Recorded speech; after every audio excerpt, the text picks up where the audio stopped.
நன்றி சொல்ல உனக்கு வார்த்தை இல்லை எனக்கு, நான் தான் மயங்குறேன்.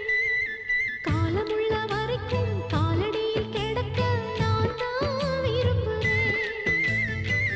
நெடுங்காலம் நான் புரிஞ்ச தவத்தாலே நீ கிடைச்ச பசும் பொன்ன பித்தளையா தவறாக நான் நினைச்சேன்.